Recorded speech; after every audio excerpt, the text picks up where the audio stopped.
हाँ भाई दोस्तों, राधे राधे, सबको प्रणाम, सबको गुड इवनिंग, सबको नमस्कार, है ना। हाँ, जो भी आपके संबोधन सूचक शब्द हैं वो सब स्वीकार्य हैं। आज शुरू से ही खैर आप पढ़ते आ रहे हैं। 5 बजे अपन ने शैक्षिक परिदृश्य भी पढ़ा है।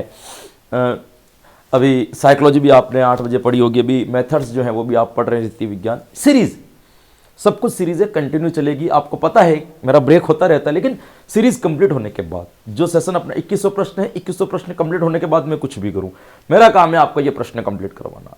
तो प्रतिदिन आपको ये क्लासें मिलती रहेगी, प्रतिदिन आपको ये चीजें मिलती रहेगी। आप बस सेम टाइमिंग के ऊपर जुड़े, चाहे नोटिफिकेशन आए चाहे नहीं आए।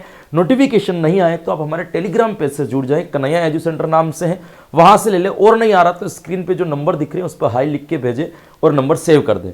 वो नंबर जैसे सेव हो जाएंगे तो यहाँ व्हाट्सएप से आपको स्टेटस या स्टेटस से लिंक दिख जाएगा, ताकि आप लिंक पे जाकर के क्लास देख सके। और क्लास के बाद आपको पीपीटी मिल जाएगी, पीडीएफ आपको मिल जाएगी। जो बच्चे एप्लीकेशन से जुड़े हैं उनके अंदर तो पहले ये क्लास चली जाएगी, उसके बाद यूट्यूब पर चलेगी।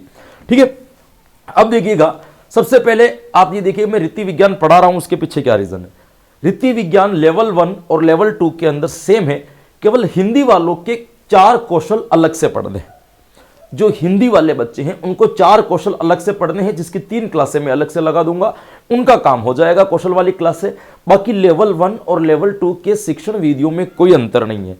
मूल्यांकन लेवल 1 वालों के सभी सब्जेक्ट में है, मूल्यांकन हिंदी वालों के हैं, सामाजिक वालों के हैं, कोई भी सब्जेक्ट ले लो आप, है ना, साइंस ले लो, मैथ्स ले लो, सबके मूल्यांकन है, सबके सहायक सामग्री है, सबके निदानात्मक उपचारात्मक शिक्षण है, सबके शिक्षण की चुनौतियां दे रखी है और सबके शिक्षण की विधियां दे रखी है।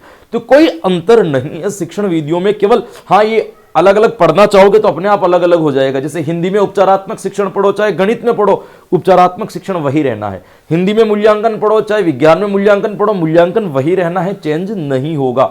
तो आप लोगों के टॉपिक सेम है। तो अब में जाकर के आपके ऐसे प्रश्न नहीं आने चाहिए कि सर ये शिक्षण विधियां सामाजिक वालों के भी हैं, एक लेवल 2 वालों के भी हैं। थंबनेल में लिखा हुआ है लेवल 1 और 2 दोनों के हैं, मतलब दोनों के, सब सब्जेक्ट वालों के हैं। टोटल पढ़नी है। केवल हिंदी की 4 क्लासें में लास्ट में लगाऊंगा एक्स्ट्रा, वो हिंदी वालों को और पढ़नी है। बाकी हिंदी वालों को ये तो पढ़ना ही है, उसके अलावा भी वो पढ़ना है। बाकी सेम सिलेबस है, कोई सिलेबस के अंदर चेंज नहीं। तो आप दोनों लेवल वाले एक साथ इन शिक्षण विधियों को पढ़ सकते हो। बात रही 2100 प्रश्नों की, अपनी नई सीरीज है, ये पार्ट 2 है। 2100 प्रश्नों का पार्ट 2 होगा, क्योंकि पार्ट 1 जो है दोस्तों, अपन पहली वाली रीट में मैं आपको 2100 प्रश्नों का करवा चुका हूं। अब पार्ट 2 वाला सेशन चल रहा है, इसमें भी मैं आपको परीक्षा तक लगभग रीति विज्ञान के इतने सारे प्रश्न करवाऊंगा, जिसमें लेवल 1 वालों के तो बहुत अच्छा जो है यहाँ पे स्कोप है, बहुत अच्छे मार्क्स जो है आप यहाँ से कवर कर सकते हो। 2100 प्रश्न आएंगे, 50 प्रश्न की क्लास, आपके लगभग 50 प्लस प्रश्नों की क्लास प्रतिदिन जो है आपको मिलेगी इसी टाइम पर। सारी क्लासेस प्रीमियर मिलेगी, क्योंकि प्रीमियर क्लासेस के अंतर्गत आपको बातचीत करने का समय नहीं रहता है, ताकि अपन कमेंट्स वगैरह कुछ भी नहीं पढ़ते, कोई दिक्कत नहीं होती, टाइम का बाउंडेशन वगैरह भी नहीं होता, और क्लास जो है कम टाइम में कंप्लीट हो जाती है। 50 प्रश्न की क्लास होगी, 50 मिनट में आपकी क्लास खत्म हो जाएगी। 1 मिनट में आपको एक प्रश्न देखने को मिलेगा। यदि आप घर पे भी पढ़ते हो तो आप 1 मिनट में एक ही प्रश्न कर पाओगे, इससे ज्यादा आप घर पे भी नहीं पढ़ पाओगे। तो ये समझ लीजिए कि आप घर पे पढ़ रहे हो। पहली क्लास से तो 2 मिनट का लेक्चर सुन लो, फिर नहीं सुनना है आपको, है ना। कल से तो आपको सीधा प्रश्न आएगा आपके सामने पहला। तो बिल्कुल आप ये बिल्कुल, मतलब आप यूं कह सकते हो कि सीधी बात, नो बकवास वाली क्लास है अपनी। केवल कंटेंट के ऊपर काम चलेगा, केवल प्रश्न पढ़ना है। जो बच्चे पहले तैयारी कर चुके हैं वो आइए, उनको बहुत अच्छा लगेगा। आपको थ्योरी पढ़नी है, डिटेल जाना है, मैंने सब कुछ डिटेल से पढ़ा रखा है। दूसरी प्लेलिस्ट खोलिए सब्जेक्ट की, वहां जाके आप डिटेल से पढ़ सकते हो, कोई दिक्कत नहीं। अब अपन करेंगे प्रश्नों का सामना। क्लियर यहां तक? चलिएगा, अब अपन चलते हैं, आज की पहली क्लास है अपनी, और पहली क्लास का पहला प्रश्न आपके सामने ये रहा, और बहुत अच्छा प्रश्न है।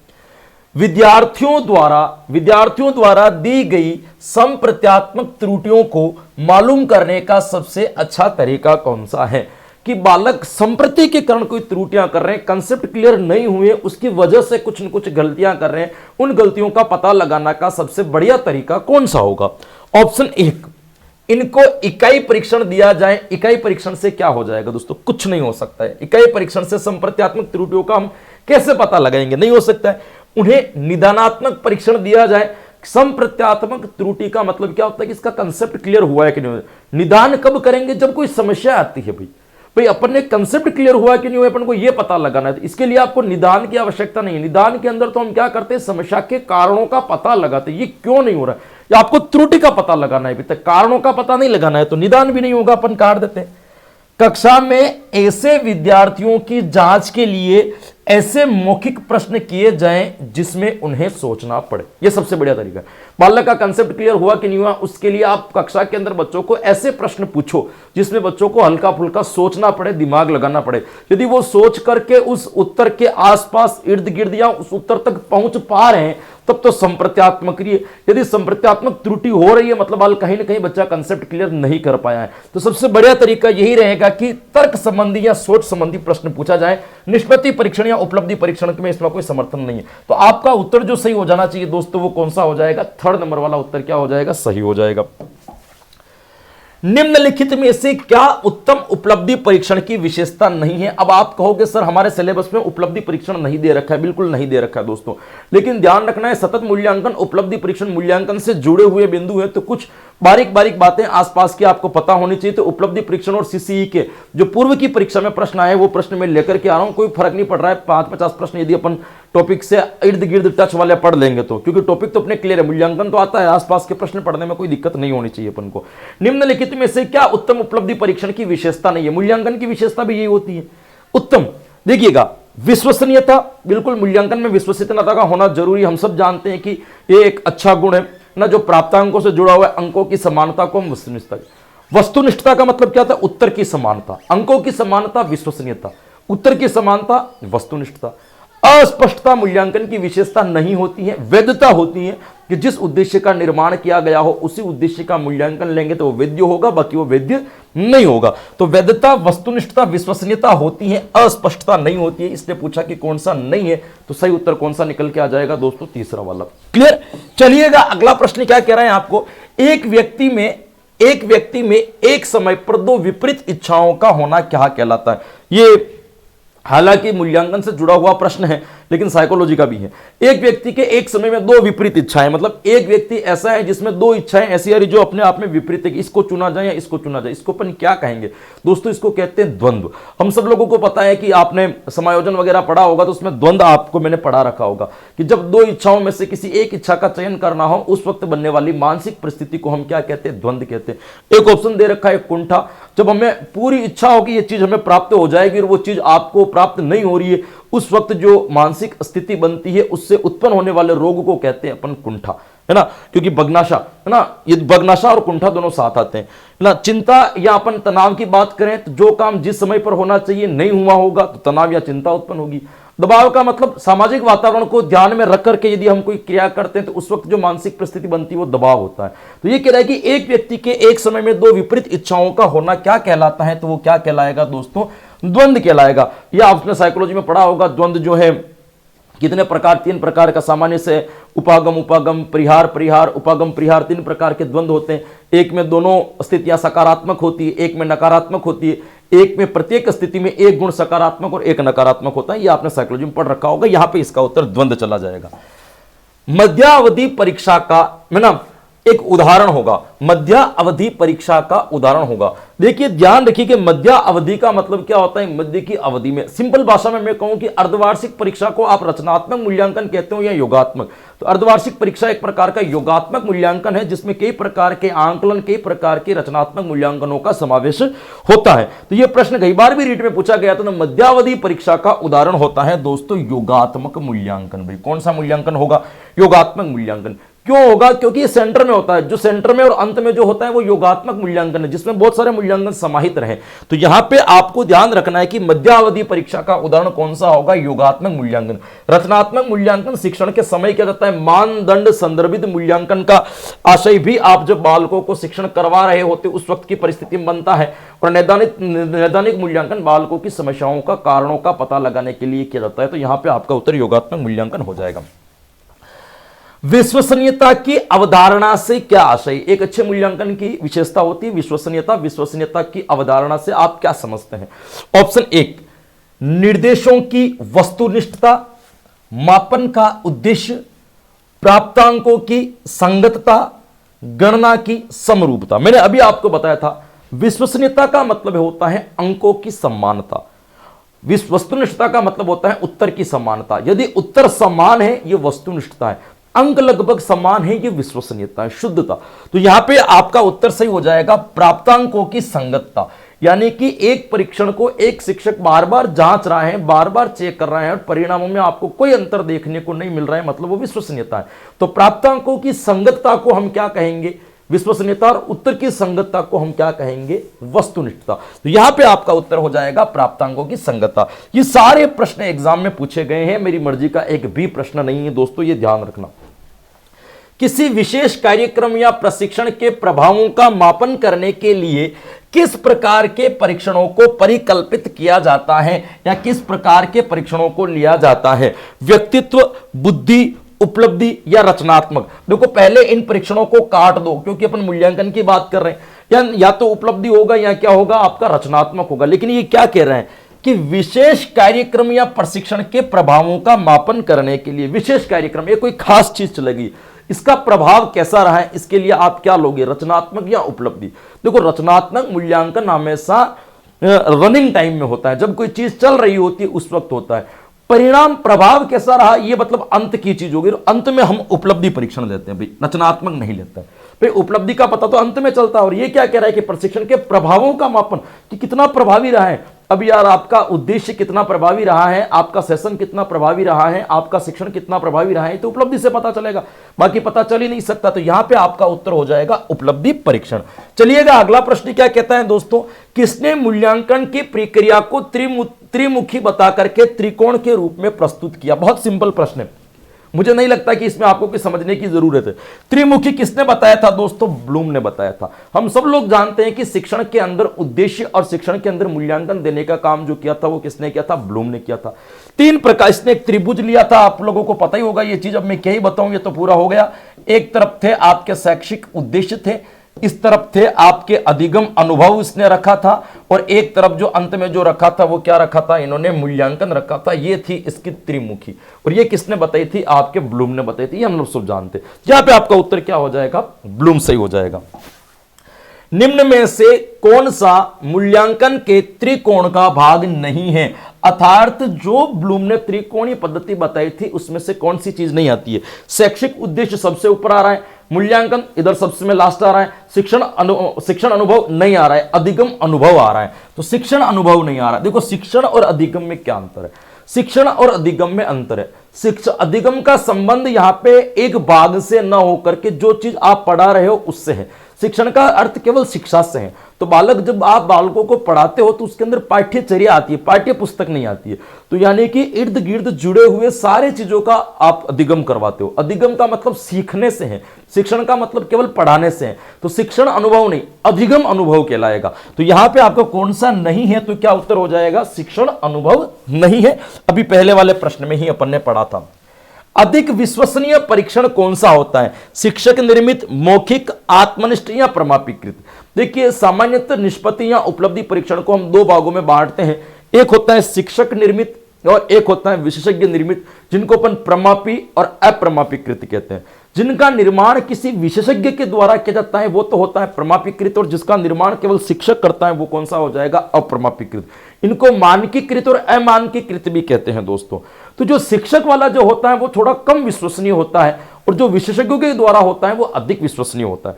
जैसे बोर्ड के एग्जाम का पेपर, ये अधिक विश्वसनीय होता है। आपका टेस्ट पेपर कम विश्वसनीय होता है, क्योंकि जो विशेषज्ञ निर्मित करते हैं उसमें ब्लूप्रिंट होती है, मूल्यांकन की सारी विशेषताओं का समावेश होता है, स्तर का ध्यान रखा जाता है, व्यक्तिगत भिन्नता का ध्यान रखा जाता है, एक पूरा का पूरा उसमें मनोविज्ञान होता है। जबकि शिक्षक निर्मित के अंदर मनोविज्ञान की क्षमताएं कम होती हैं। तो आपको पूछे कि अधिक विश्वसनीय कौन सा होगा? शिक्षक निर्मित यानी कि अप्रमापीकृत या विशेषज्ञ निर्मित जिसको अपन प्रमापीकृत कहते हैं? तो अपना उत्तर जो सही होगा वो कौन सा हो जाएगा दोस्तों?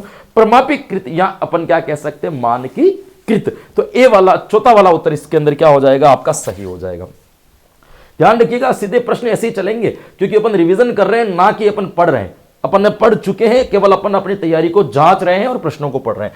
विचारों की अच्छी अभिव्यक्ति किस प्रकार के प्रश्नों में हो सकती है? बताइए, वस्तुनिष्ठता, अति लघुतरात्मक, निबंधात्मक या लघुतर? सिंपल सी बात है भाई, निबंधात्मक प्रश्नों में आप अपने विचारों को खुल करके अभिव्यक्त कर सकते हो। अति लघुतरात्मक कम लिखना पड़ता है, लघुतरात्मक में भी कर सकते हो लेकिन कम। सबसे ज्यादा जो होती है वो किसमें होगी? निबंधात्मक। वस्तुनिष्ठता में तो बिल्कुल भी नहीं होती। वस्तुनिष्ठ प्रश्न का प्रकार है, बहुत अच्छा प्रश्न है, इसमें से कौन सा प्रकार आपको वस्तुनिष्ठ, वस्तुनिष्ठ का मतलब क्या हो गया, ऐसा प्रश्न जिसमें आप अपनी मन की अभिव्यक्ति, अपनी मौलिकताओं को नहीं लिख सकते हो, अपने मन के अपने भावों को, विचारों को अभिव्यक्त नहीं कर सकते हो। आलोचनात्मक प्रश्न, जब आलोचनात्मक प्रश्न आएंगे तब आपको अभिव्यक्ति देनी पड़ेगी। विश्लेषणात्मक प्रश्न, किसी चीज का अगर आपको विश्लेषण करना है तो सिंपल सी बात है, आपको अभिव्यक्ति देनी पड़ेगी। व्याख्यात्मक प्रश्न, किसी की व्याख्या करनी है तब भी अभिव्यक्ति लिखनी पड़ेगी। मिलान चिन्ह में कुछ नहीं करना है, इधर से इधर आपको केवल और केवल मिलाना है। यहां पे आपका उत्तर जो सही हो जाएगा मेरे दोस्तों, कौन सा हो जाएगा, मिलान चिन्ह वाले प्रश्न क्या हो जाएंगे, आपके सही हो जाएंगे। सत्र की समाप्ति पर प्रयुक्त मूल्यांकन क्या कहलाता है, जब आपको कोई सत्र पूरा हो रहा हो तब जो मूल्यांकन होता है उससे आप क्या कहोगे। सबसे पहले आता है नियोजनात्मक मूल्यांकन, नहीं, यह आपके आरंभिक स्तर का माना जाता है। निर्माणात्मक मूल्यांकन, जब बालक पढ़ रहा हो, अधिगम कर रहा हो, उस समय का माना जाता है। निदानात्मक मूल्यांकन, जब बालक किसी समस्या में जूझ रहा हो और समस्या के कारणों का पता लगाना हो तभी यह किया जाता है। अंत में जो होता है उसका नाम है दोस्तों संकलनात्मक मूल्यांकन। भाई क्या नाम है, जिसके अंदर सभी मूल्यांकनों का समावेश हो, चाहे फिर वो आकलन हो, चाहे वो आपके रचनात्मक मूल्यांकन हो, किसी भी प्रकार का, चाहे वो निर्माणात्मक मूल्यांकन हो, चाहे वो नियोजनात्मक मूल्यांकन हो, सबका समावेश होकर के जो अंत में मूल्यांकन, संकलन, जिसमें सब कुछ आ जाए, उस मूल्यांकन को हम कहते हैं संकलनात्मक मूल्यांकन, जो वर्ष के अंत में लिया जाता है। तो चौथा उत्तर यहां पे आपका क्या हो जाएगा, सही हो जाएगा। निम्न में से कौन सा मूल्यांकन का प्रकार नहीं है, या आपके मूल्यांकन के प्रकार दे रखे हैं, देखिएगा। सीसीई सतत एवं वो तो व्यापक मूल्यांकन ही बिल्कुल होगा। योगात्मक, बिल्कुल, जिसको अपन ऐसे कहते हैं। निर्माणात्मक मूल्यांकन भी मैंने आपको बता दिया।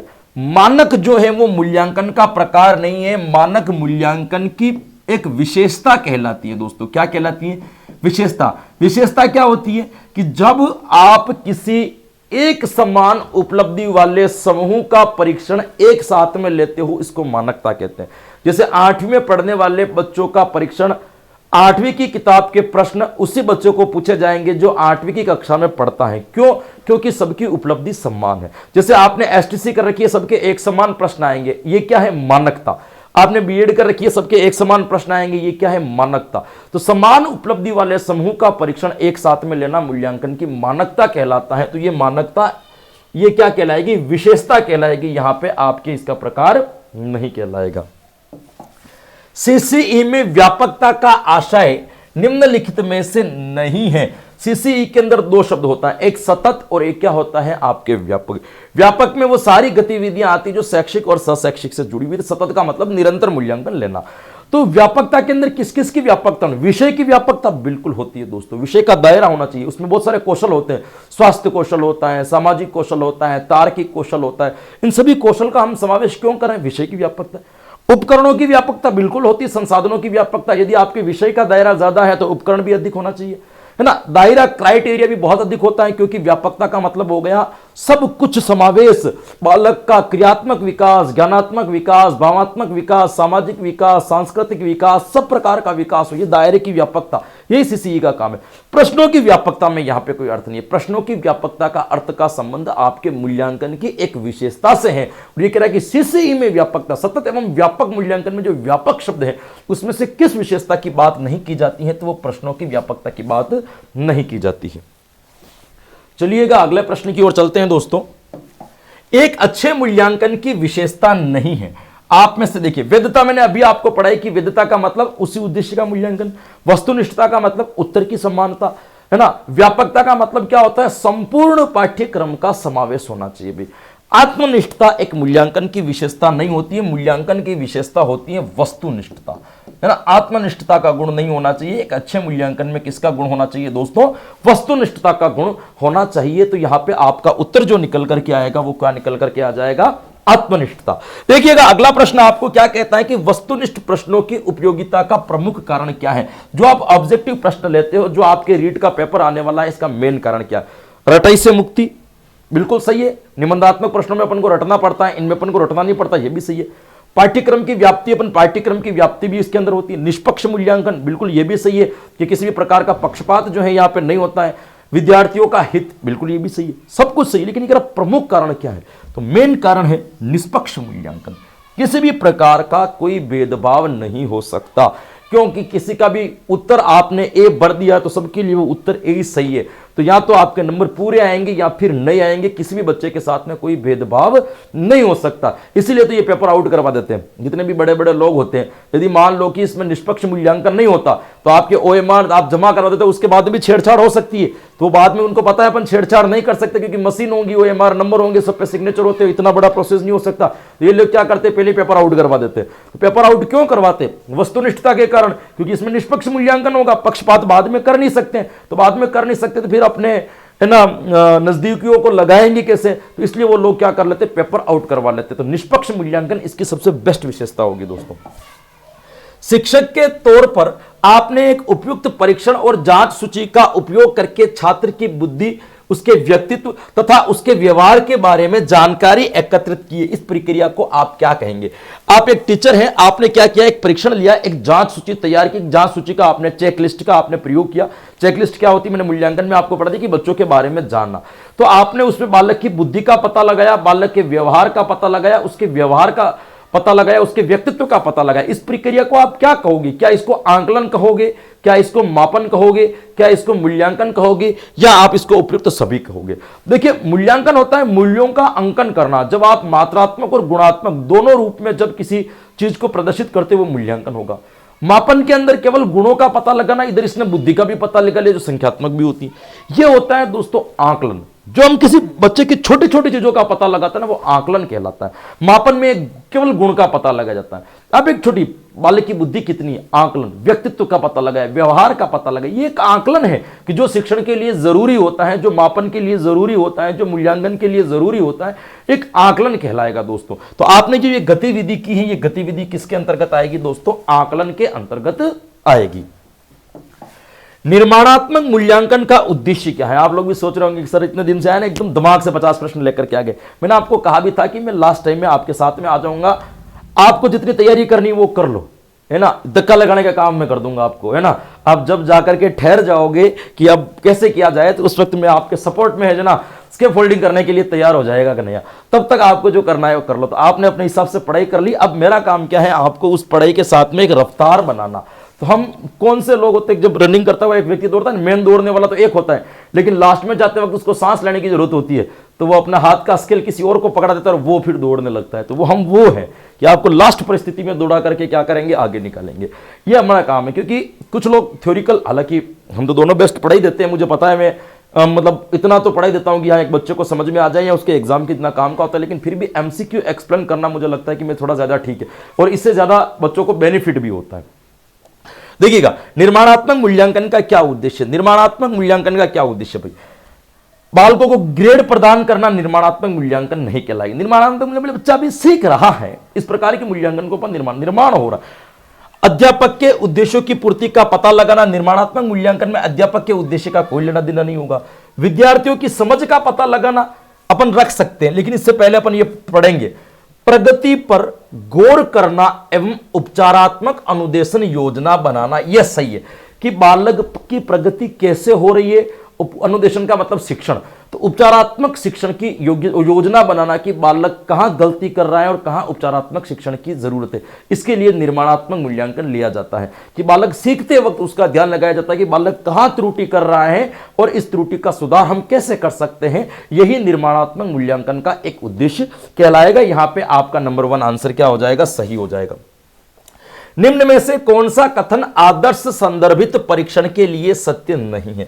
एक आदर्श संदर्भित परीक्षण यदि आपको लेना है दोस्तों, तो आप उसके लिए क्या करोगे? इसमें से कौन सा कथन सही नहीं? आदर्श संदर्भित मतलब एक अच्छा परीक्षण आपको लेना है, एक आदर्श परीक्षण आपको लेना है, तो इसमें से क्या चीजें हैं जो आपको गलत लगती है?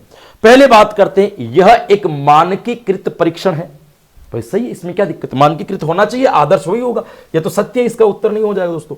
फिर आता है दोस्तों आपके छात्र के स्कोर की तुलना इसके साथ तुलना करके की जाती है कि अन्य ने कैसा प्रदर्शन किया। भाई इसमें भी क्या दिक्कत है? भाई ये भी क्या गलत है कि किसी बच्चे ने कोई प्रदर्शन किया है तो क्लास में बैठे हुए लोगों की तुलना तो हो ही जाती है कि कौन कितना सीखा और कौन कितना नहीं सीखा। इसको अपन आदर्श मूल्यांकन कह सकते हैं, क्या दिक्कत है? कहा जाता है कि परीक्षण राष्ट्रीय मानदंडों पर आधारित है। यह बिल्कुल सही है, जो नियम अपने बने हुए उसके आधार पर करना, इसमें भी क्या दिक्कत है? छात्र के प्रदर्शन की स्थापित मानदंडों से तुलना की जाती है। ये यहां पे अपन कर देंगे भाई, ये कह रहा है कि छात्र के प्रदर्शन के स्थापित मानदंडों से तुलना की जाती है। यहां पे देखिए दोनों में अंतर है। ये क्या कर रहा है, छात्र के स्कोर की तुलना उसके साथ तुलना करके की जाती है कि अन्य ने कैसा प्रदर्शन किया, कि आपसे जहां पे स्कोर की तुलना कर सकते हो, तेरे 80 नंबर आए थे क्यों आए, तेरे 60 नंबर आए थे क्यों आए। ये मानदंडों का मतलब देख इसको, इसके 40, इसको देख इसके 90 आए तो 35 लेकर के बैठा, ऐसी तुलना नहीं हो सकती। तो यहां पे आप मानदंडों की तुलना की जाती है, ये आप काम नहीं करोगे। इसने कहा कौन सा सत्य नहीं है, ये सत्य नहीं है दोस्तों कि छात्र के प्रदर्शन की स्थापित मानदंडों की तुलना की जाती है, नहीं की जाती है। मानदंडों की कभी तुलना, परसेंटेज की तुलना कभी नहीं की जा सकती। स्कोर की तुलना हो रही तो हिंदी में 90 नंबर लेके आए, ये गणित में, ये हिंदी में अच्छा है, ये गणित, ये आप कर सकते हो, ये स्कोर है। लेकिन आप मानदंडों से इसके 80% बने, तेरे 40 बने, ये कभी आप नहीं कर सकते। यहां पे चौथा वाला उत्तर सही हो जाएगा। देखिए इसीलिए मैं कहता हूं कि एमसीक्यू प्रैक्टिस सबसे ज्यादा जरूरी होती है। जब तक आप एमसीक्यू प्रैक्टिस नहीं करोगे, मूल थ्योरी में कुछ नहीं रखा है, जो रखा है इनमें रखा है।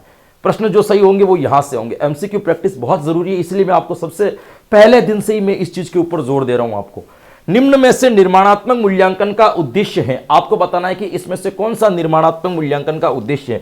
प्रगति पर गौर करना एवं उपचारात्मक अनुदेशन की योजना बनाना, बिल्कुल ये क्या उद्देश्य है निर्माणात्मक मूल्यांकन का। अभी पढ़ा था अपन ने, 2 प्रश्न पहले ही पढ़ा था, बिल्कुल सत्य है दोस्तों। तो यानी कि अध्यापक के उद्देश्य की पूर्ति करना, ग्रेड्स प्रदान करना या विद्यार्थियों की समझ का पता लगाना नहीं। पहले वाला उत्तर यहां पे क्या हो जाएगा, सही। अभी 2 प्रश्न पहले ये प्रश्न आया था। निम्न में से कौन सा योगात्मक मूल्यांकन से संबंधित नहीं है। योगात्मक मूल्यांकन मतलब एक प्रकार का मध्यावधि का मूल्यांकन या एक बहुत सारे रचनात्मक मूल्यांकनों के बाद किया जाने वाला मूल्यांकन योगात्मक मूल्यांकन, जिसमें बहुत सारे छोटे छोटे मूल्यांकन, जैसे 2 रचनात्मक मूल्यांकन के बाद अपन योगात्मक मूल्यांकन कर लेते हैं, कभी कभी 3 रचनात्मक मूल्यांकन के बाद हम योगात्मक मूल्यांकन कर लेते हैं, तो वो योगात्मक। ये कह रहा है कि संबंधित है, आपको ये बताना कि कौन सा सही है। अध्यापक को छात्र की प्रगति के बारे में निरंतर और तत्काल प्रतिक्रिया प्रदान करना, इसके लिए सतत मूल्यांकन होता है। शिक्षक सामग्री के आणविक विश्लेषण पर केंद्रित नहीं, भाई शिक्षण सामग्री के केंद्रित के लिए योगात्मक मूल्यांकन पे शिक्षण सामग्री केंद्र में रही या नहीं रही, इसके लिए अपन ले सकते हैं क्या, नहीं। शिक्षार्थी की उपलब्धि का पता लगाकर व्यवस्थित आकलन करना कि बच्चे ने कितना सीखा है, व्यवस्थित उसका पता लगा करके उसका आकलन करना। भाई पहले आकलन हो जाएगा, उसके बाद आप योगात्मक मूल्यांकन पर जाएंगे। सत्र के अंत में शिक्षार्थी के प्रदर्शन का अंतिम आकलन, बिल्कुल सही है दोस्तों। मैंने आपको कहा था मध्यावधि का आकलन और अंतिम आकलन दोनों योगात्मक मूल्यांकन होता है। हालांकि अंतिम वाले को अपन संकलनात्मक कहते हैं, लेकिन वो भी एक प्रकार का होता योगात्मक मूल्यांकन ही है, क्योंकि उसके अंदर भी 2-3 रचनात्मक मूल्यांकन का समावेश होता है। तो शिक्षार्थी ने अंत में कितना प्रदर्शन किया है, इसके लिए अपन क्या करेंगे, योगात्मक मूल्यांकन का सहारा लेंगे। मूल्यांकन का उद्देश्य क्या है, धीमी गति से सीखने वाले एवं प्रतिभाशाली बालकों के रूप में लेबल करना कि कौन बच्चा तेज गति से सीख रहा है या कौन बच्चा धीमी गति से सीख रहा है, इसके लिए आपको एक लेबल लगाना नहीं, ये कभी उद्देश्य नहीं हो सकता। जिन बालकों को उपचारात्मक शिक्षण की आवश्यकता होती है उनकी पहचान करना, उसके लिए आपको निदान जरूरी होती, मूल्यांकन जरूरी नहीं है। अधिगम की कठिनाइयों व समस्या वाले क्षेत्रों का पता लगाना, इसके लिए भी अपन निदान करते हैं।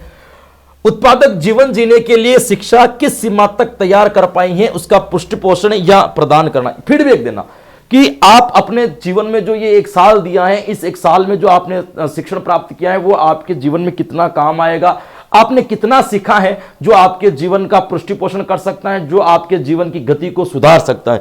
तो उत्पादक जीवन जीने के लिए शिक्षा किस सीमा तक तैयार कर पाई है, उस बालक को कितना आपने तैयार कर दिया है कि वो अपने जीवन को अच्छा से अच्छा जी सके, इसके लिए मूल्यांकन लिया जाता है कि बालक ने कितना सीखा है कि जिससे उसका जीवन और आसान हो जाए। तो मूल्यांकन का मेन उद्देश्य जो होगा वो चौथा वाला। देखो ये ऐसी लाइनें जो मैं क्या राजस्थान का कोई टीचर नहीं पढ़ाता, क्योंकि ये आपको एप्टीट्यूड टाइप के प्रश्न होते हैं जिनका दिमाग आपको लगाना। हमने आपको ये मूल्यांकन के कंसेप्ट क्लियर करवा रखे कि मूल्यांकन का उद्देश्य क्या है। मूल्यांकन के उद्देश्य जब आपको लिखवाए होंगे तो उस वक्त आपको ये चीज बता दी होगी, उसी में से आपको ये चीज निकाल के यहाँ पे रखनी है। तो ये थोड़ा सा अपनी स्मरण शक्ति के आधार पर, अवबोध के आधार पर प्रश्न होते हैं और मेथड्स में ऐसे प्रश्न बहुत अधिक आते हैं। जब बालक की परीक्षा द्वारा मापी हुई योग्यता के सही मूल्यांकन अस्तित्व होता है, तब इस परीक्षा को हम क्या कहते हैं कि जब एक बालक की परीक्षा द्वारा मापी हुई योग्यता का सही मूल्यांकन होता है। आपने एक बच्चे का मापन किया, उसको आपने दिए कि 80 नंबर आए तेरे, ये सही इस चीज को अपन क्या कहेंगे, ये 80% सीखा है, इसको अपन क्या कहेंगे? तो आपको यहाँ पे वैधता कहोगे, विश्वसनीयता कहोगे या वस्तुनिष्ठता? मैंने कहा कि प्राप्तांकों का यानी कि नंबर जो आए हैं, मापन का मतलब क्या होता है? अंक देना, मापना, मात्रात्मक। तो जब आपने किसी चीज का अंक दिया है तो अंक का संबंध हमेशा विश्वसनीयता से होगा। अंकों की संगतता को हम विश्वसनीयता कहते हैं। तो यहां पे आपका उत्तर क्या हो जाएगा? बी वाला सही हो जाएगा। वस्तुनिष्ठता या वैधता कभी भी नहीं होगा। बताइएगा आगे डॉट डॉट डॉट है, मैं मापन की भूमिका सब सीखी हुई कुशलताओं का निष्पादन एक संपूर्ण अवलोकन देती है। तो यहां पे कौन सा मूल्यांकन आप लिखना चाहोगे कि मापन की भूमिका सब सीखी हुई कुशलताओं में से आपने जो कुछ भी सीखा है, जो भी आपके स्किल्स डेवलप हुई है, निष्पादन का एक संपूर्ण अवलोकन की आपकी कुशलता आपने कितनी सीखी। निष्पादन का मतलब समाप्त हो जाना, पूरा हो जाना, कार्यक्रम को पूरा निष्पादित होने का मतलब पूर्ण हो जाना। तो आपने आपकी जो अधिगम है, जो आपका शिक्षण है, जो पूर्ण हो गया है, तो निष्पादन के बाद एक अवलोकन करना कि आपका कुशलता कितनी प्रभावी रही है। इसके लिए कौन सा मूल्यांकन सही रहेगा, आपसे यह पूछा है।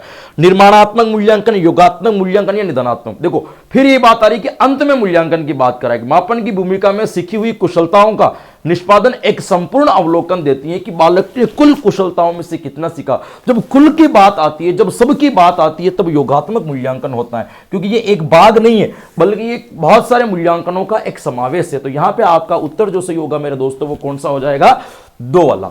उपलब्धि परीक्षण दिए जा सकते हैं भाई, 2 प्रकार के मैंने अभी शुरू से आपको बता दिए थे। मानकीकृत रूप से भी ले सकते हो और अमानकीकृत रूप से भी ले सकते हो। योगात्मक मूल्यांकन का क्या उद्देश्य है भाई? योगात्मक मूल्यांकन क्यों लिया जाता है? योगात्मक मूल्यांकन का क्या उद्देश्य है, देख लेते हैं। अगली इकाई के अनुदेशन की पूर्व प्रगति का पता लगाना, आगे शिक्षण करवाने से पहले पता लगाना कि बच्चा सीखा है कि नहीं सीखा है, क्या ये योगात्मक मूल्यांकन का उद्देश्य है? नहीं है दोस्तों। इससे अपन गृह कार्य से पता लगा लेते हैं, या आप जो समस्यात्मक प्रश्न पूछते हो या फिर आप पुनरावृत्ति प्रश्न पूछते हो, उससे भी पता चल जाता है। ऐसे विद्यार्थी का पता लगाना जो अपने साथियों के समकक्ष समप्राप्ति में कठिनाई का अनुभव कर रखा हो। क्या योगात्मक मूल्यांकन से इस चीज का पता लग जाता है कि बालक अपनी कक्षा के बच्चों के साथ में पढ़ पा रहा है या नहीं पढ़ पा रहा है? ऑप्शन 3, अधिगम को सुगम बनाना एवं ग्रेड प्रदान करना। केवल इतने मूल्यांकन का उद्देश्य नहीं हो सकता है। योगात्मक मूल्यांकन, जुड़ा हुआ मूल्यांकन, समय विशेष एवं विभिन्न कार्यों पर एक विद्यार्थी ने कितना अच्छा निष्पादन किया है, इसका पता लगाना। बिल्कुल सही है कि एक निश्चित समय में जो आपका एक सत्र होता है, उस बालक में, उस समय में बालक ने कितना कार्य निष्पादित किया है। निष्पादित का मतलब पूर्ण किया है, कि जो सिलेबस था उसको कितना सीखा है, कितना उतारा है, कितना अधिगम हुआ है। इस चीज का पता लगाने के लिए हम योगात्मक मूल्यांकन करते हैं। तो यहां पे आपका उत्तर जो सही हो जाएगा मेरे दोस्तों, वो कौन सा हो जाएगा? 1 वाला उत्तर। निम्न में से क्या एक प्रभावी प्रशंसा के रूप में अध्यापक के लिए कार्य करेगा? प्रभावी प्रशंसा के रूप में अध्यापक के लिए इसमें से कौन सी लाइन काम करेगी, ये आपको इस चीज का क्या लगाना है, पता लगाना है। देखिएगा यहां पे आपको यदि पूछ दिया जाए दोस्तों कि विद्यार्थियों के अवधान को उनके कार्य से संबंधित व्यवहार पर केंद्रित करता है। ऑप्शन बी तुम्हें समझिएगा, ये कह रहा है कि विद्यार्थियों के अवधान का मतलब होता है यहां पे ध्यान। सिंपल भाषा में क्या हो जाएगा? ध्यान। उनके कार्य से संबंधित व्यवहार पर केंद्रित करता है कि बालक का ध्यान यदि अपने कार्य पर पूर्ण रूप से केंद्रित है, तो क्या इससे एक शिक्षक की प्रभावी प्रशंसा होगी? ऑप्शन बी, विद्यार्थियों के वर्तमान कार्य निष्पादन को उनके समूह अन्य साथियों के संदर्भ में वर्णित करता है कि बालक ने जो अभी वर्तमान में व्यवहार किया है, वो पहले सीखे हुए या वर्तमान में उनके साथ सीख रहे हैं, उनके दोनों की सीखना में कितनी गति से पूर्ण किया है, क्या इससे एक शिक्षक को प्रभावी प्रशंसा मिलेगी? या ऑप्शन सी, विद्यार्थियों को उनकी योग्यता अथवा कार्य निष्पादन के महत्व की सूचना देता है। यानी कि एक शिक्षार्थी आपको यह बता रहा है कि ये जो सर ने हमें काम करवाया, ये कार्य जो संपूर्ण हुआ है, इसका हमारे जीवन में क्या महत्व है। यदि बच्चा ये जान गया है तो क्या इससे आपको प्रशंसा होगी? तो शिक्षक को प्रशंसा इसी से होती है कि हमने आपको पढ़ाया है, आपने उसकी उपादेयता को समझ लिया, उसकी उपयोगिता को समझ लिया। अब शिक्षक को एकदम प्रभावी प्रशंसा के रूप में अच्छा लगेगा कि चलो जो मेरा उद्देश्य था वो बच्चे ने प्राप्त कर लिया। भाई एक बच्चे को, शिक्षक को क्लास में कब अच्छा लगता है? जो वो उद्देश्य लेकर के आया है, यदि उस उद्देश्य की पूर्ति हो रही है तो शिक्षक को क्या लगेगा? अच्छा लगेगा। और पूर्ति नहीं हो रही तो अच्छा नहीं लगेगा, सामान्य सी बात है। तो यहां पे हम तीसरे वाले को वैसे ही सही कर दे। दोस्तों बहुत ध्यान से पढ़नी पड़ेगी लाइनें, बहुत ध्यान से, बहुत दिमाग खपाना पड़ेगा तब जाके, क्योंकि अब माइनस मार्किंग नहीं है। आपको 150 से 150 प्रश्न नहीं करने, आपको 115 प्रश्न केवल सही करने हैं, जिसमें आपका चयन हो जाएगा।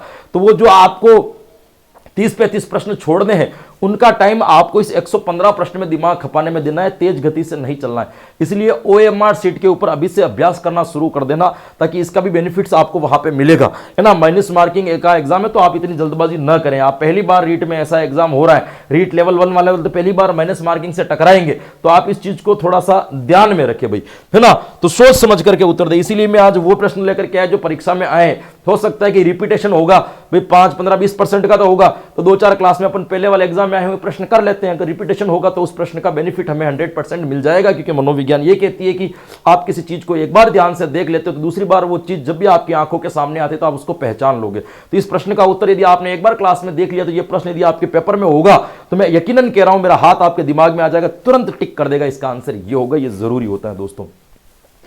उपचारात्मक शिक्षण किस प्रकार के बालकों के लिए प्रयुक्त होता है? यदि आप उपचारात्मक शिक्षण करना चाह रहे हो तो कैसे बालकों के लिए होगा? तेज गति से सीखने वाले बच्चे, अब जो बच्चे पहले से तेज गति से सीख रहे हैं उनके लिए आप क्या करोगे? उपचारात्मक शिक्षण क्या करना है भाई? जो अच्छे सीख रहे हैं उसके लिए क्या उपचार है? धीमी गति से सीखने वाले बिल्कुल जरूरी है। जो बच्चे जिनकी सीखने की गति धीमी है उनके लिए तो आपको ये उपचारात्मक शिक्षण होना चाहिए।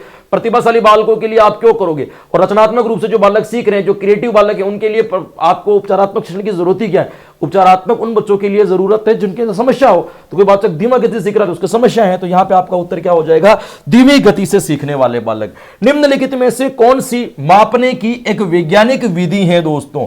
इकाई विधि, साप्ताहिक विधि, निरीक्षण विधि। पहले साप्ताहिक को काट लो, इकाई को नहीं कह सकते अपन, क्योंकि इकाई परीक्षा का मतलब शिक्षक पर है। तो ये कह रहा है कि मापने की वैज्ञानिक विधि पूछ रहा है, निरीक्षण या निदान? तो देखो वैज्ञानिक विधि है निदान।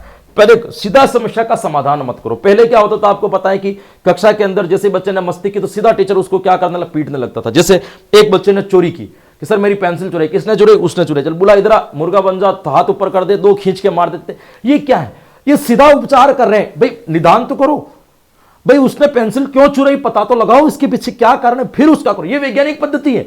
आप सीधा उपचार कर रहे हो, फिर सरकार को लगा ये टीचर मानने वाले नहीं है, सरकार ने क्या किया? शारीरिक दंड के ऊपर ही बैन लगा दिया कि हाँ तुम हाथ मत लगाओ बच्चे से, निदान करना सीखो पहले, ऐसे हाथ लगाने से बच्चे नहीं पढ़ेंगे। तो जैसे ही आपने शारीरिक दंड बंद किया, मानसिक दंड बंद किया, तो अचानक से शिक्षा का स्तर भी बढ़ा है, लोग पढ़ने भी लगे हैं। बाकी पहले तो है ना, पीटने के डर से, मारने के डर से विद्यालय छोड़ करके चले जाते थे। तो निदानात्मक परीक्षा यहां आपका सही उत्तर होगा। सर्वाधिक प्रभावी मूल्यांकन की पद्धति कौन सी है? सबसे प्रभावी मूल्यांकन बताइए। क्या वार्षिक परीक्षा है, या सपुस्तक परीक्षा प्रणाली, सेमेस्टर प्रणाली, या वस्तुनिष्ठ प्रणाली? देखिएगा, आपको एक चीज का ध्यान रखना है, मूल्यांकन की सबसे अधिक प्रभावी होती है सेमेस्टर। क्योंकि सेमेस्टर के अंदर क्या होता है? अधिगम की संपूर्णता होती है।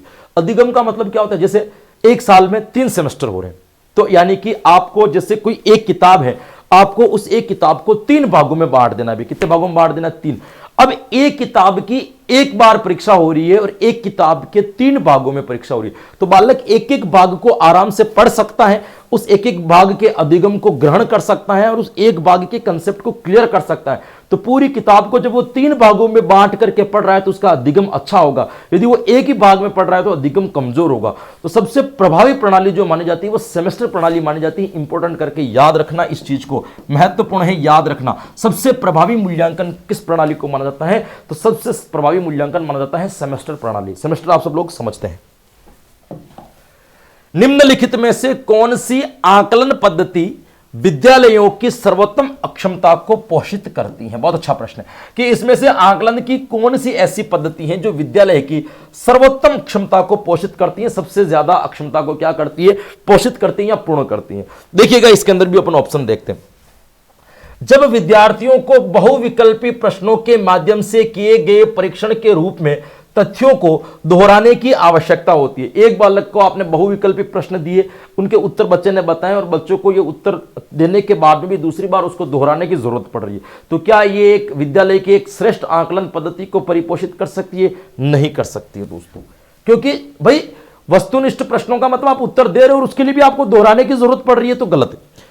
जब संकल्पनात्मक परिवर्तन तथा विद्यार्थियों के वैकल्पिक समाधानों को आकलन की विधियों के द्वारा आंकलित किया जाता है, यह सबसे कि कह रहा है कि संकल्पनात्मक परिवर्तन, बालक ने जो परिकल्पनाएं की, बालक ने जो सोचा है, बालक ने जो विचार किया है, उसका अध्ययन और बालक के जो वैकल्पिक आप यूं कह सकते हो कि समाधान है जो बालक ने किसी शिक्षकों से मिलकर के किया है, इनका आकलन एक विधियों के द्वारा करना, एक मनोवैज्ञानिक तरीके से करना। यदि आप मनोवैज्ञानिक तरीके से करोगे तो यह आकलन पद्धति आपके विद्यालय की क्षमता को सबसे अधिक और सबसे श्रेष्ठ पोषित करेगी कि यह आकलन करने का मनोवैज्ञानिक तरीका है। तो यहां पे आपको उत्तर सही भी यही देना है मेरे हिसाब से तो, लेकिन और पढ़ लेते हैं भले। जब कक्षा में विद्यार्थी द्वारा प्राप्त किए गए स्थान को सफलता का एकमात्र निर्धारित करते हैं कि आप पहले स्थान पर आए हो, तीसरे स्थान पर आए हो, तो इसमें विद्यालय का कोई भरण पोषण नहीं हो सकता या पोषक तत्व या सर्वोत्तम क्षमता नहीं मापी जा सकती। जब परीक्षा के अंकों और विद्यार्थियों की योग्यता के बीच सकारात्मक सहसंबंध पर बल दिया जाए, देखो कितना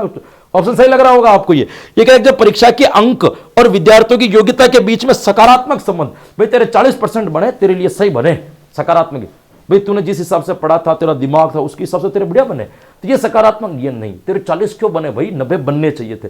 तो केवल सकारात्मक संबंध जोड़ना नहीं। तो यहां पे उत्तर आपका 2 वाला सही होगा। बहुत दिमाग अपना बड़ा, बहुत अच्छा प्रश्न है ये, भारी प्रश्न कह सकते हो आज की सीरीज का। पद व्यापक मूल्यांकन का क्या तात्पर्य, मतलब एक व्यापक मूल्यांकन आप किसको कहेंगे, एक व्यापक मूल्यांकन की क्या अवधारणा हो सकती है। अलग अलग समय पर किया जाने वाला मूल्यांकन मापक मूल्यांकन होगा? नहीं। अध्यापक के एक समूह द्वारा किया जाने वाला मूल्यांकन, क्या टीचर्स ग्रुप कोई मूल्यांकन ले रहा है तो उससे कहोगे नहीं, उससे क्या फर्क पड़ रहा है। लंबी अवधि में कई टेस्ट, एक लंबे समय में कई प्रकार के टेस्ट ले लिए, नहीं। तो 3 नहीं थे। विद्यार्थी की समृद्धि के शैक्षणिक व शैक्षणिक आयामों का मूल्यांकन करना, मैंने आपको बताया था सीसी के अंदर 2 शब्द होते हैं, एक सतत और एक व्यापक। सतत का मतलब निरंतर प्रत्येक गतिविधि का मूल्यांकन करना। व्यापक के अंदर 2 गतिविधियां आती है, शैक्षिक और कौन सी आती है आपके, सहशैक्षिक गतिविधि। तो शैक्षिक और सहशैक्षिक गतिविधियों का मूल्यांकन करना ही एक प्रकार का आपका व्यापक मूल्यांकन कहलाएगा। तो यहां पे आपको दे रखा है शैक्षणिक आयाम और सहशैक्षणिक आयामों का मूल्यांकन ही क्या कहलाएगा, व्यापक कहलाएगा। भाई एक बहुसांस्कृतिक कक्ष में एक अध्यापिका सुनिश्चित करेगी कि आंकलन में निम्नलिखित चीजें सम्मिलित होनी चाहिए। ये कह रहे हैं कि एक ऐसी कोई कक्षा है जिसमें बहुत से अधिक संस्कृति वाले अलग अलग बच्चे रहते हैं और आप वहां पे पढ़ा रहे हो, एक शिक्षिका वहां पे पढ़ा रही है, तो वो किस चीज का ध्यान रखेगी आंकलन के समय, अपने आंकलन में उपकरण की विश्वसनीयता तथा वैधता, ये ठीक है, लेकिन बहुसंस्कृति से इसका क्या लेना देना, ये तो जरूरी विशेषताएं होनी चाहिए। अधिगम के न्यूनतम स्तरों के लिए अनुपालन करते हुए विद्यालय प्रशासन की अपेक्षाओं को पूर्ण करना, ये तो जिम्मेदारी होती है भाई, आप विद्यालय की जो नियमावली बनी उसके अनुरूप आपको चलना है, ये भी नॉर्मल बात है। आकलन उपकरण के मानकीकरण से, है ना, आकलन उपकरण के मानकीकरण की, केवल आप मानकीकरण आकलनों का ही उपयोग करोगे, मानकीकृत परीक्षणों का ही प्रयोग करोगे, ठीक है, इसको टिक कर देते। लेकिन अपने विद्यार्थियों की सामाजिक सांस्कृतिक पृष्ठभूमि, ये आपका सबसे ज्यादा ध्यान रहेगा। यदि आप एक ऐसी कक्षा में पढ़ा रहे हो जहां बहुत सांस्कृतिक कक्ष में पढ़ा रहे हो, जहां पे आकलन करना है, तो वहां पे बालकों की जो सामाजिक और सांस्कृतिक स्थिति कैसी, उसकी पृष्ठभूमि का आपको पता होना चाहिए और उसको आकलन में समाहित भी आपको करना चाहिए। तो यहां पे आपका चौथे वाला होता है, क्योंकि ये तीनों चीजें अनिवार्य चीजें वैसे भी होनी चाहिए भाई, है ना, ये तो होती है मूल्यांकन के अंदर। लेकिन प्रश्न पूछा कि बहुत सांस्कृतिक कक्ष में क्या करोगे, तो सामाजिक सांस्कृतिक पृष्ठभूमि का हम सम्मिलित करेंगे। आकलन के बारे में निम्नलिखित कथनों में से कौन सा कथन सही है, आपको यह बताना है कि इसमें से कौन सा कथन सही है। कूट भी दे रखे हैं नीचे। ऑप्शन 1, आकलन से विद्यार्थियों को यह सहायता मिलनी चाहिए कि वह अपनी शक्तियों और रिक्तियों को देख सके और शिक्षक के तदनुसार उसे ठीक कर सके। बिल्कुल सही बात है भाई। ये क्या कह रहा है कि आकलन या मूल्यांकन के द्वारा बच्चों के अंदर क्या चीज है और क्या कमी है इसका पता भी लग जाना चाहिए, ताकि वो शिक्षकों के द्वारा ठीक कर सके। ये तो सत्य है भाई, इसको तो अपन सत्य मानेंगे। आकलन तभी सार्थक होता है जब विद्यार्थियों का तुलनात्मक मूल्यांकन भी हो। बिल्कुल नहीं, आकलन के लिए तुलनात्मक मूल्यांकन करना कोई जरूरी नहीं है, ये असत्य कथन है।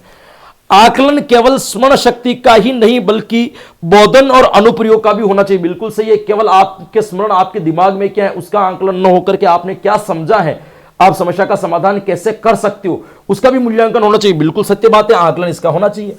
आकलन तब तक उद्देश्यपूर्ण नहीं हो सकता जब तक उसमें भय और चिंता का संचार नहीं हो।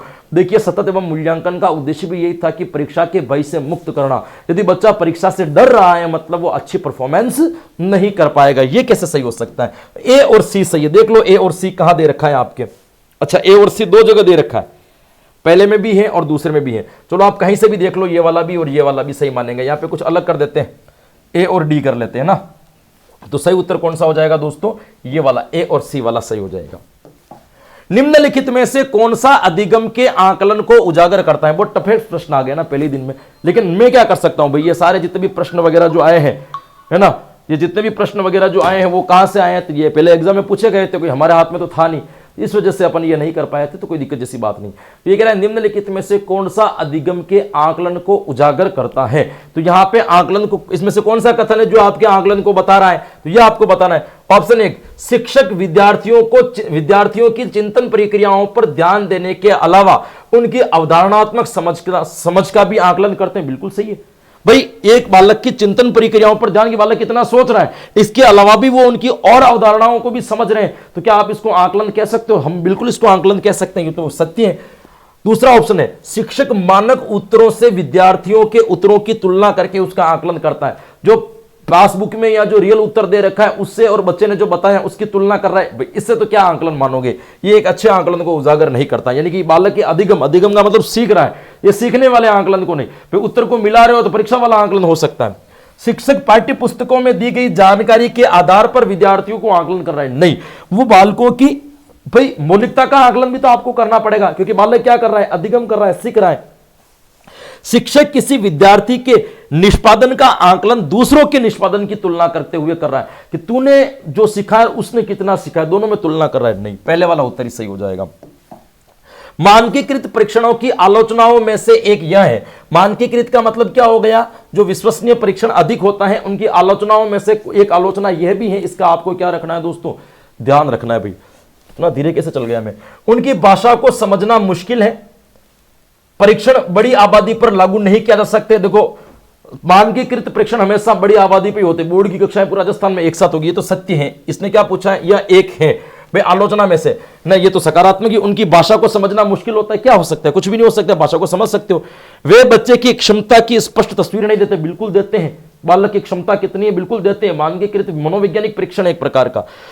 वे मुख्य रूप से मुख्य धारा की संस्कृति का प्रतिनिधित्व करते हैं और इसीलिए पक्षपाती होते हैं, यह आपका सही हो सकता है। ये मुख्य धारा का मतलब क्या होता है, जो बालक एक मुख्य धारा का मतलब ये हो गया, जैसे अपन यूं मान लेते हैं कि एक 17 साल का बच्चा या एक 15-16 साल का बच्चा 10वीं क्लास के अंदर पढ़ता है, या वो 15 साल का बच्चा 10वीं क्लास के अंदर पढ़ता है। हमने ये मान ली कि प्रत्येक 15 साल के बच्चे की बुद्धि लब्धि ये होती है, वो इतना सोच सकता है, उसके आधार पर हमने पेपर बना लिया। अब एक प्रकार का पक्षपाती हो गया कि ग्रामीण परिवेश में रहने वाले बच्चा जो 15 साल का है, शहरी परिवेश में जो बच्चा रह रहा है 15 साल का है, दोनों का बुद्धि स्तर अलग है, हो गया उनके लिए पक्षपाती। ये इसकी आलोचनाएं हो सकती है। तो चौथा उत्तर यहां पे क्या हो जाएगा दोस्तों, आपका सही हो जाएगा। शिक्षक सीखने के लिए मूल्यांकन और सीखने के मूल्यांकन दोनों का उपयोग कर सकता है। सीखने के लिए मूल्यांकन है कि बालक सीखना चाहता है उसके लिए मूल्यांकन, और सीखने के मूल्यांकन है कि सीख लिया है उसका मूल्यांकन, दोनों का मूल्यांकन उपयोग कर सकता है। किस स्थिति में, इनमें से किसी एक स्थिति को पहचानिए। बच्चे की सीखने की जरूरतों को जानने में और तदनुसार शिक्षण की रणनीति का चयन करने में। देखो इसमें दोनों आ रहे हैं क्या, मूल्यांकन नहीं आ रहे। बच्चों की सीखने की जरूरत को जानने के लिए तो चलो ठीक है, लेकिन तदनुसार शिक्षण की रणनीति का चयन करने के लिए वो सीखने का मूल्यांकन करेगा, नहीं, ये नहीं हो सकता। दोनों मूल्यांकन एक साथ नहीं आ रहे। अवधि अंतराल पर बच्चे के प्रदर्शन का आकलन करने और उसके प्रदर्शन को प्रमाणित करने में, यहां पे केवल एक ही मूल्यांकन आ रहा है कि सीखने के लिए मूल्यांकन, सीखने का मूल्यांकन तो आ ही नहीं रहा है, इसको भी काट देंगे। बच्चों की प्रगति की निगरानी करने और उनके सीखने के अंतराल को बढ़ने के लिए उचित लक्ष्य निर्धारित करने में, कि बालक ने कितनी प्रगति की उसकी ध्यान रखना, और जो गैप लर्निंग है उसको कम करने में, यह भी नहीं हो सकता क्योंकि आपको सीखने के लिए मूल्यांकन करना, ये केवल सीखने के मूल्यांकन को प्रदर्शित कर रहा है। बच्चों की प्रगति और उपलब्धि स्तर को जानने में, यहां प्रगति का मतलब सीख रहा है कितनी, उपलब्धि का मतलब सीख लिया है, दोनों का मूल्यांकन हो रहा है। तो ये कह रहे हैं सीखने के लिए मूल्यांकन प्रगति, सीखने का मूल्यांकन उपलब्धि, ये दोनों का मूल्यांकन यहां हो रहा है। चौथा वाला उत्तर आपके क्या हो जाएगा, सही हो जाएगा। तो हल्का फुल्का दिमाग लगाओगे प्रश्नों में तो आप समझ जाओगे। मैं तो ऐसे ही बढ़ाऊंगा क्योंकि मुझे 50 प्रश्न करवाने होते हैं 1 घंटे में। आज तो स्पीड धीरे, कल तो स्पीड बढ़ेगी अपनी। एक उच्च प्राथमिक विद्यालय के संरचनात्मक कक्षा कक्ष में स्वयं के आकलन में विद्यार्थियों की भूमिकाओं में निम्नलिखित में क्या देखा जाएगा। एक आप उच्च प्राथमिक स्तर के विद्यालय में आप पढ़ा रहे हो और आपको संरचनात्मक कक्षा कक्ष यानी एक विधिवत कक्षा कक्ष में स्वयं के आकलन में विद्यार्थियों की भूमिका में निम्नलिखित में से क्या देखा जाएगा, कि एक बालक को यह पता चल जाएगा कि वो स्वयं का आकलन, किस भूमिका को आप देखोगे। ऑप्शन एक की बात करें दोस्तों, एक विस्तृत दिशा निर्देश बनाना कि किस प्रकार के विद्यार्थियों की उपलब्धि तथा कक्षा में प्रतिष्ठान अंकों के साथ सहज संबंध किया जाएगा। भाई मुझे बताइएगा प्रश्न क्या कह रहा है, विद्यार्थियों की भूमिकाओं में निम्नलिखित में से क्या दिया जाए जिसमें बालक स्वयं के आकलन, यह कह रहा है कि एक विस्तृत दिशा निर्देश बनाना कि किस प्रकार विद्यार्थियों की उपलब्धि तथा कक्षा में प्रतिष्ठित अंकों के साथ सहसंबंध। क्या इसमें स्वयं मूल्यांकन हो जाएगा? कैसे होगा भाई? एक निश्चित अंक बनाना और एक कुछ ऐसे दिशा निर्देश बनाना कि एक तो बच्चों को कुछ पूछा है और एक निश्चित अंक है, आप उन दोनों का संबंध बता दोगे कि तूने इतना उत्तर बताया है, तुझे 2.5 नंबर मिलेंगे। क्या यह स्वयं मूल्यांकन हो जाएगा? नहीं, काट दिया। विद्यार्थी अपने आकलन का एकमात्र निर्धारक हो कि बालक खुद अपना, एकमात्र नहीं, शिक्षक की भूमिका होना जरूरी, यह भी नहीं। विद्यार्थी अध्यापक के साथ आकलन के लिए योजना बनाएंगे, यह सही है, क्योंकि आपको एक पता चल जाएगा कि हम आकलन करना भी, मूल्यांकन करना, कैसे कैसे मूल्यांकन करें। तो बच्चे भी अपनी एडवाइस देंगे, बच्चे भी अपने विचार रखेंगे, जिससे आपको पता चलेगा कि बच्चे की अभिरुचि इस प्रकार के आकलन में अधिक होती है, तो आप उस प्रकार का आकलन भी समावेश करोगे ताकि बालक की एक स्वयं आकलन कर सके, बालक अपना मूल्यांकन खुद भी कर सके। तो यहां पे ये सही होना चाहिए। शिक्षण अधिगम में आकलन की भूमिका को नकारना, ये तो कैसे हो सकेगा? तीसरा वाला सही हो जाएगा। निम्नलिखित में से ये मैं आपको ये लेके, भाई प्रश्न पेपर जो है आपका वो कौन सा है? माइनस मार्किंग वाला पेपर है। संदर्भित भूमिकाएं नहीं छोड़ दी। मूल्यांकन के सरल सरल प्रश्न आ जाए ये अलग बात है, लेकिन ऐसे कठिन प्रश्न आ जाएंगे तो कैसे उत्तर देंगे हम? इसीलिए इस चीज को समझना जरूरी है। क्लियर दोस्तों? निम्नलिखित में से कौन सा कथन अधिगम युक्तियों के लिए आकलन को दर्शाता है? इनमें से ऐसी कौन सी लाइन है जो अधिगम युक्तियों के लिए आकलन दर्शाता है? अधिगम के लिए, लर्निंग के लिए, है ना, क्या लर्निंग स्ट्रेटजी कैसी होनी चाहिए, एक शिक्षण का तरीका कैसा होना चाहिए, उस चीज को दर्शाता है। किस स्ट्रेटजी को बताता है? आकलन का प्रयोग शिक्षार्थियों पर उत्कृष्ट व निष्कृष्ट ठप्पा लगाने के लिए होता है? नहीं भाई, आप उत्कृष्ट हो या आप अच्छे हो या बुरा, उसका ठप्पा लगाने के लिए करेंगे? नहीं। शिक्षण अधिगम प्रक्रिया के दौरान आकलन बिन शिक्षण अधिगम युक्तियां बनाने के लिए किया जाता है। बिल्कुल सही। ये क्या कर रहा है? शिक्षण अधिगम प्रक्रिया के दौरान, जब आप बालकों को अधिगम प्रक्रिया कर रहे हो, उस दौरान आकलन बिन शिक्षण अधिगम युक्तियां बनाने के लिए किया जाता है। आकलन क्यों किया जाता है? कि बच्चों को समझ में आ रहा है कि नहीं आ रहा है? आ रहा है, अच्छा नहीं आ रहा है, इसके लिए अपन ये स्ट्रेटजी अपना ले, इसके लिए अपन ये स्ट्रेटजी अपना ले, इसके लिए आकलन किया जाता है ना कि इसके ऊपर कोई ठप्पा लगाने के लिए। सही है। अभिभावक शिक्षार्थियों आदि की उपलब्धि को प्रमाण पत्र उपलब्ध करवाने के लिए, प्रमाण पत्र के लिए कोई आकलन नहीं होता है। आकलन अधिगम प्रक्रिया के अंत में किया जाना चाहिए, ऐसा नहीं है, बीच में चलता है। 2 वाला उत्तर सही हो जाएगा। अधिगम कार्य के लिए विद्यार्थियों की तत्परता का आकलन करना शिक्षकों के लिए कठिन है, क्योंकि यह कह रहा है कि आपको अधिगम कार्य के लिए विद्यार्थियों की तत्परता का आकलन करना सबसे कठिन काम होता है। इसके पीछे क्या कारण है भाई? तत्परता का आकलन करने का सबसे पीछे क्या कारण है? तो यह कह रहा है कि शिक्षक विद्यार्थियों के बाह्य व्यवहार का निर्णय करने में कमजोर होते हैं। बिल्कुल नहीं, बाह्य व्यवहार का निर्णय करने में शिक्षक कमजोर नहीं हो, पता लगाया जा सकता है। इसे तत्परता का कोई संबंध नहीं कि तत्परता का आकलन नहीं हो रहा है। अभिभावक अपने बच्चों को उपलब्धि के लिए धकेलते, क्या लाइन है? इसको तो काट ही दो, ये हो ही नहीं सकती है। तत्परता के अधिकतर तत्व एक साथ परिपक्व नहीं होते, या तत्परता के सभी तत्व एक साथ परिपक्व नहीं होते। इन दोनों में से एक उत्तर है। देखिएगा, ये कह रहा है कि तत्परता के सभी तत्व एक साथ परिपक्व नहीं होते, ये बिल्कुल सही है। तत्परता के अधिकतर तत्व एक साथ परिपक्व नहीं होते, ये नहीं। देखिए, तत्परताएं अलग अलग प्रकार की होती हैं। जब आप आकलन, कुछ बच्चे पढ़ने में अधिक रुचि रहते हैं लेकिन परीक्षाओं से भागते हैं, कुछ बालक पढ़ने में कम रुचि लेते हैं लेकिन परीक्षाओं में इंटरेस्ट ले लेते हैं। ये क्या है? कि तत्परता के सारे तत्व एक साथ हमारे अंदर डेवलप नहीं होते। इस वजह से तत्परता का आकलन करना मुश्किल है कि बच्चा अभी परीक्षा के लिए तैयार है या नहीं है, क्योंकि तत्परताएं एक साथ में नहीं आती। जैसे जैसे आपकी इंटरेस्ट क्रिएट होता जाता है, जैसे जैसे आपके अंदर ड्राइव बढ़ते जाते हैं, जैसे जैसे आपके अंदर चालक बढ़ते जाते हैं, वैसे वैसे तत्परता भी क्या होती है दोस्तों? बढ़ती जाती है। तो यहां पर आपका उत्तर पहले वाला सही हो जाएगा। निम्नलिखित में से निम्नलिखित प्रकार का मूल्यांकन अनुदेशन, यानी कि अनुदेशन का सिंपल अर्थ है शिक्षण के दौरान दिया जाता है। कौन सा प्रकार का मूल्यांकन जो शिक्षण के दौरान दिया जाता है? ऑप्शन 1 में रचनात्मक मूल्यांकन बिल्कुल सही है। योगात्मक मूल्यांकन बाद में होगा। निरंतर का शिक्षण से कोई संबंध नहीं है। मानदंड उल्लेखित मूल्यांकन नहीं होता है। तो यहां पे आपका उत्तर हो जाएगा रचनात्मक मूल्यांकन, जो मैंने कहा था कि यह आपका मूल्यांकन अनुदेशन या शिक्षण के दौरान किया जाता है। 2-3 रचनात्मक मूल्यांकन लेने के बाद फिर अपन एक योगात्मक मूल्यांकन ले लेते हैं। मूल्यांकन का अर्थ निम्नलिखित में से कौन सा है? कौन से अर्थ मूल्यांकन में? व्यवहार में परिवर्तन का मापन करना, ज्ञान में परिवर्तन का मापन करना, भावात्मक परिवर्तन का मापन करना, या उपयुक्त सभी। देखो, व्यवहार में परिवर्तन का भी मापन करोगे, ज्ञान कितना बड़ा है उसका भी मापन करोगे। 2 ऑप्शन सही है तो उपयुक्त सभी में से सही होगा। भावात्मक, भाई बालक ने उस चीज को सीखने के बाद किस प्रकार का व्यवहार किया, है ना, तो आप बालक की भावनाएं किस प्रकार की जगी, उसका भी आप परिवर्तन करोगे। भावनाओं में कुछ परिवर्तन हुआ कि नहीं हुआ, तो दोनों चीजें आपकी क्या होती है दोस्तों से। जैसे एक मांसाहार खाने वाले बच्चों को आपने एक जीव के बारे में या एक किसी जीव जंतु की एक निर्दयी कहानी सुनाई जिससे उसके अंदर दया जाग जाए, तो आप मूल्यांकन करोगे ना इसके भाव बदले कि नहीं बदले, पहले मांसाहारी था उसने खाना बंद किया कि नहीं किया, जानवरों के प्रति दया आई कि नहीं आई, तो ये भावनात्मक परिवर्तन का भी मापन करेंगे, ज्ञानात्मक परिवर्तन का भी मापन होता है, क्रियात्मक परिवर्तन का भी मापन होता है, संवेगों का भी मापन होता है, प्रत्येक परिस्थिति का मापन होता है। इनमें से सभी आंसर सही हो जाएगा। वस्तुनिष्ठ परीक्षा के क्या लाभ हैं आप ये बताइए। वस्तुनिष्ठ परीक्षा है ऑप्शन देखिए, इनमें अंक प्राप्त करने के लिए विशेष कौशल की आवश्यकता होती है? नहीं होती, बहुत सिंपल तरीका है अंक देना। इनका निर्माण आसानी से किया जा सकता है? निर्माण कठिन होता है। निबंधात्मक प्रश्नों का निर्माण आसान होता है, वस्तुनिष्ठ प्रश्नों का निर्माण कठिन होता है। इनका जांच कार्य सरल होता है ना।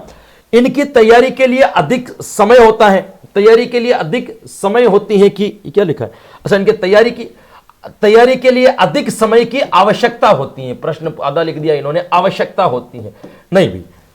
इनमें पूर्ण विषय सामग्री का समावेश होता है, सबसे बढ़िया लाभ यही है भाई। हालांकि दूसरा वाला भी सही है, तैयारी के लिए विशेष आवश्यकता होती है, लेकिन ये एक ऐसी परीक्षा है जिसके अंदर आप पूर्ण सामग्री का, इसमें वेदता आ जाती है, वस्तुनिष्ठता आ जाती है, व्यापकता आ जाती है, विश्वसनीयता आ जाती है, विभेदकारिताएं आ जाती है, मानकता आ जाती है, संतोष आ जाता है, व्यवहारिकता आ जाती है। सारे गुण इसके अंदर क्या हो जाते हैं दोस्तों, समाहित हो जाते हैं। तो ए वाला उत्तर यहां पे सही हो जाएगा। निरंतर समग्र मूल्यांकन में निरंतर शब्द का क्या अर्थ है? निरंतर समग्र मूल्यांकन में निरंतर शब्द का अर्थ बताना है आपको, है ना भाई। सीसीए के अंदर जो निरंतर शब्द क्या है, शिक्षण अधिगम प्रक्रिया में बनाई गई एक घटना का मूल्यांकन है? नहीं है। निरंतर प्रक्रिया के रूप में छात्र की वृद्धि और विकास के पहचाने हुए तथ्यों का मूल्यांकन, बिल्कुल बालक की वृद्धि और विकास के प्रत्येक तथ्य का मूल्यांकन करना ही निरंतरता है, क्योंकि वृद्धि और विकास सतत चलते हैं, बार बार परिवर्तित होते हैं, बिल्कुल ये सत्य है। और पढ़ लेते भले, निश्चित अंतराल के साथ व्यक्ति में बार बार जागना, बिल्कुल नहीं। एक निश्चित अंतराल क्यों, निरंतर का मतलब तो प्रत्येक पल होता है। निरंतर और समय समय पर विभिन्न परीक्षाओं का आयोजन करना नहीं। दूसरा वाला उत्तर सही हो जाएगा, वृद्धि और विकास का निरंतर मूल्यांकन करना। सतत मूल्यांकन का एक निहितार्थ है। सतत मूल्यांकन में निहित अर्थ क्या है? प्रतिदिन परीक्षाएं लेना? नहीं। हर महीने परीक्षाएं लेना? नहीं। बच्चों के भाषा प्रयोग का निरंतर अवलोकन करना, यह भी नहीं हो सकता है। बच्चों के परीक्षा संबंधी भय को समाप्त करना, मैंने अभी बताया था सीसीए का मेन लक्ष्य भी यही था कि परीक्षा के भय को क्या करना दोस्तों, समाप्त करना। मूलभूत प्रश्न कौशलों का तर्क संगत कर्म निम्नलिखित में से कौन सा है? देखिएगा, मूल प्रश्नों के कौशल होते हैं, तर्क संगत कर्म कौन सा है, मतलब पहले कौन सा परीक्षण लिया जाएगा, बाद में कौन सा लिया जाएगा। मैं आपको पहले यहां पे बता दूं दोस्तों, सबसे पहला परीक्षण होता है निरीक्षण। सबसे पहले निरीक्षण करो, निरीक्षण के बाद में क्या करो दोस्तों, वर्गीकरण करो। वर्गीकरण के अगर आपने उसका वर्गीकरण कर लिया है तो वर्गीकरण के बाद में आता है आपका संप्रेषण। ऐसे लोगों के साथ में रखो जो उनके समकक्ष हो, और संप्रेक्षण के बाद में आता है मापन। यह आपका एक सही क्रम होता है। तो देख लो ये कहां आ रहा है, निरीक्षण के बाद संप्रेषण आ रहा है, नहीं है। पहले मापन आ रहा है, नहीं है। पहले वर्गीकरण आ रहा है, नहीं है। तो ये सही है। देखो, पहले निरीक्षण, वर्गीकरण, संप्रेषण और मापन, ये वाला उत्तर इसका क्या हो जाएगा, सही हो जाएगा।